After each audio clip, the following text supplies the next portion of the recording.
I guess everyone here knows what Airbnb does for a business, but I thought I would just do a little bit of a history lesson. So this was back in 2007. Brian and Joel. Brian is the guy sitting down in the middle photograph, sitting down, hacking on the computer. Joe is a guy with the glasses standing up. So Brian and Joe, they were RISD classmates. They were living in San Francisco. They couldn't make rent. Sounds a bit familiar? Cost of living going up, mortgage rates going up. So they figured, hey, there was a design conference coming into town. Hotels are all fully booked out. Would it be quite cool if we were to inflate 3 of our air mattresses, plonk it on the living room, and then invite a bunch of people to come and stay? And that's what actually happened.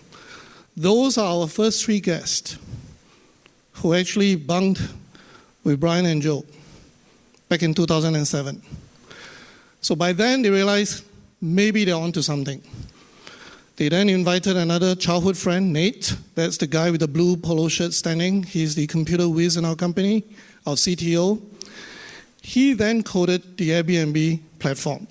So in August 2008, the original version of Airbnb was launched. It was back then called Air, Bed, and Breakfast. Very clunky by today's standard, but I hope you at least go try out our new app, and our new platform is a lot slicker now. Fast forward 15 years. We now have close to 1.5 billion guests who have stayed with us. We didn't do this by ourselves. We did it because we have 4 million plus hosts who open up their 7 million properties around the world to all these guests. So we're now present in 220 countries.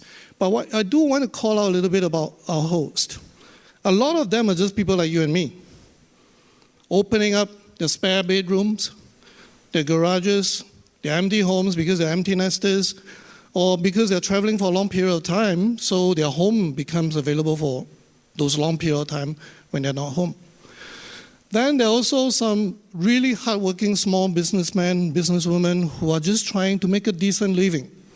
They are managing a few listings, and then they, together, these 4 million hosts, have helped us welcome all 1.5 billion guests to our properties.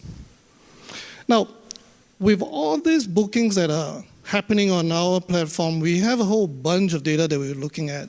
But the last couple of years have been very, very interesting. So for those of you who were here last year, you will remember that I sat on stage here and I talked about how 1 in 5 of our bookings is for 28 days and above, 20%. Guess what? That number has held pretty steady, even with borders reopening, even with return to office mandate, even with revenge travel. We have about 18%. That's our internal data. Now, I wanted to know a little bit more, and I also wanted to have more authoritative research done to our data. So we hired Oxford Economics this year to look into the booking data and just to see, is this trend actually universal? And what are some of the differences in the different locality? So one of the interesting number that we found was in Asia Pacific, in Asia Pacific, about 12% of our bookings is for 28 days and above. Now in Singapore, for example, because we're here, it's actually 37%. It's very, very high number. And when we looked across different parts of Asia, I think we did about 13 different cities. In KL, it was about also 20%. So why are people doing this? And how are people doing this? One of our hypotheses is that because a lot of people still work remotely. And that ability to work remotely is despite all the return to office mandate that a lot of CEOs are trying to implement, right? We have some very interesting data because of the research. LinkedIn actually showed that only 15% of all their job postings for this year is for remote or hybrid, 1.5. But this 15%, 1.5%, receive 50% of all applications that are routed through LinkedIn. What does that tell us?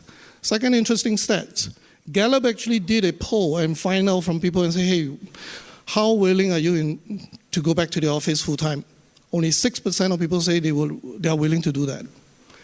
One last stat that we found out, the Federal Reserve actually did a survey and they found that compelling your employees to go back to the office full-time, to do an in-person full-time, is as bad as doing a 2 to 3% pay cut, and they will quit.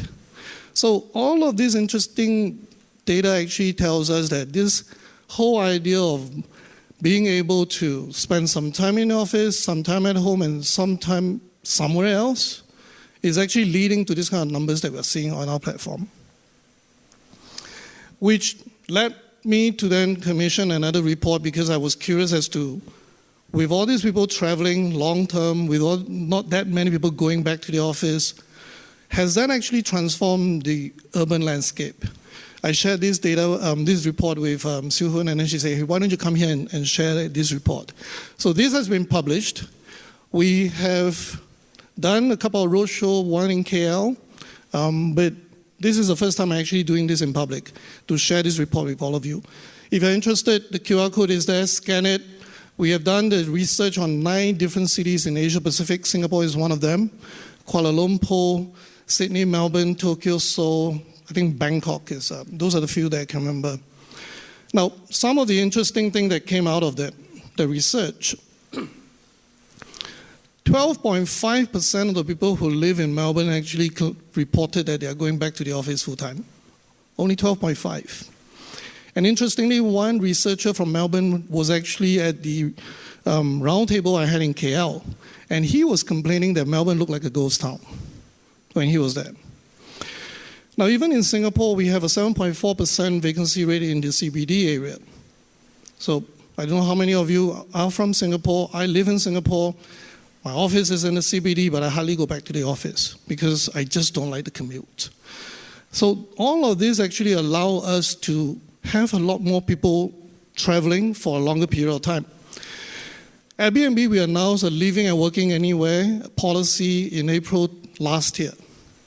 During that first week of the announcement, we have 1 million visitors to our career page. 1 million, the first week. From April 2022 to now, we have 10 billion visitors coming to our career page looking for a job. And it's one of the worst things that has happened to me because my LinkedIn inbox is always inundated with people asking for a job at Airbnb. I tell them just go to the career page. Now, what does that mean also for Airbnb? 20% of our employees have actually taken up the living and working anywhere policy because our policy allows them to work 90 days up to a year. In 1 year, they can live and work up to 90 days anywhere in the world. So for me, last year, I stayed in Japan for 3.5 months. I'm actually resident in Singapore, but I have an Asia Pacific role, so I could actually work out of Japan for 3.5 months. That has resulted in an employee engagement score of 85%.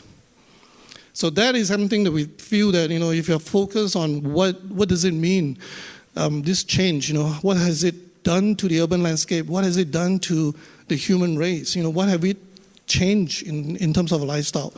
Some of the findings are in this report. I hope you have a chance to read it.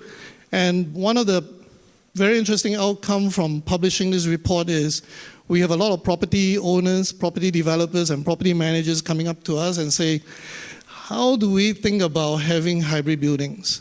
How do we think about having a mixture of long-term and short-term housing in the same building or in the same neighborhood? And the reason they do that is because they are seeing that high vacancy rate.